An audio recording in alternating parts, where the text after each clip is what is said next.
আসসালামু আলাইকুম। বিশ্বাস ও সৎকর্মই হচ্ছে জান্নাতে যাবার চাবিকাঠি।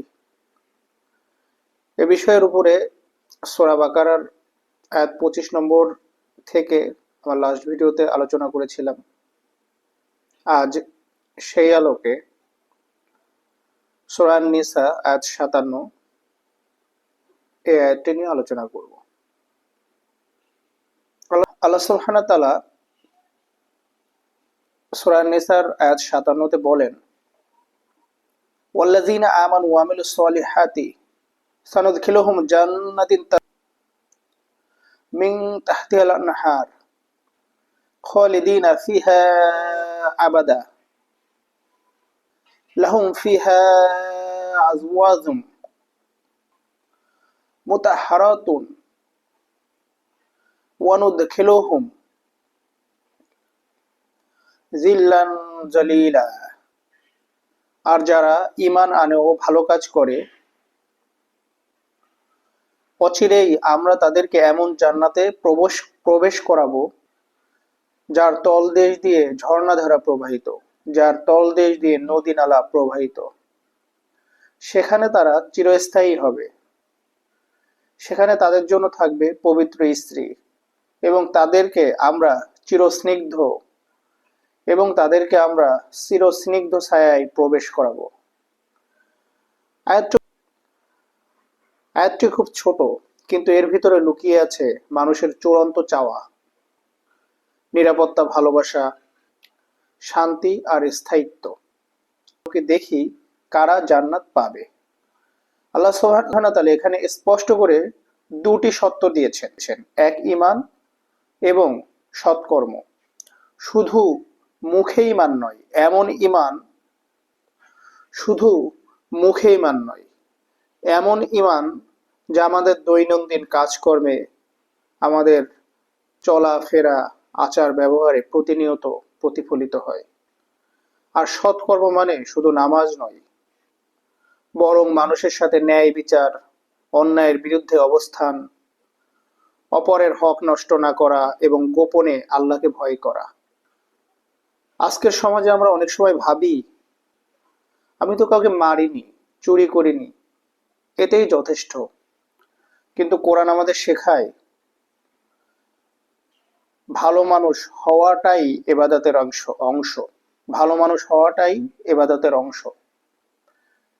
আমরা এই আয়াতের পরবর্তী অংশে যদি খেয়াল করি, তাহলে দেখব জান্নাতের বর্ণনা কেন এত মানবিক। আল্লাহ সুবহানাহু ওয়া তাআলা বলেন, যার নিচ দিয়ে ঝর্ণাধারা প্রবাহিত, যার নিচ দিয়ে নহর সমূহ প্রবাহিত, যার নিচ দিয়ে নদী নালা প্রবাহিত। এটা শুধু সৌন্দর্যের বর্ণনা নয়, এটা অভাবহীন জীবনের প্রতীক। এই দুনিয়াতে আমরা কত কিছুর জন্য যুদ্ধ করি, পানির জন্য যুদ্ধ করি, বিদ্যুৎ, ঘর, নিরাপত্তার জন্য আমরা প্রতিনিয়ত সংগ্রাম করে যাচ্ছি। কিন্তু জান্নাতে কোনো সংকট নেই, কোনো অনিশ্চয়তা নেই। তারা সেখানে চিরকাল থাকবে। এই কথাটাই সব থেকে বড় শান্তি।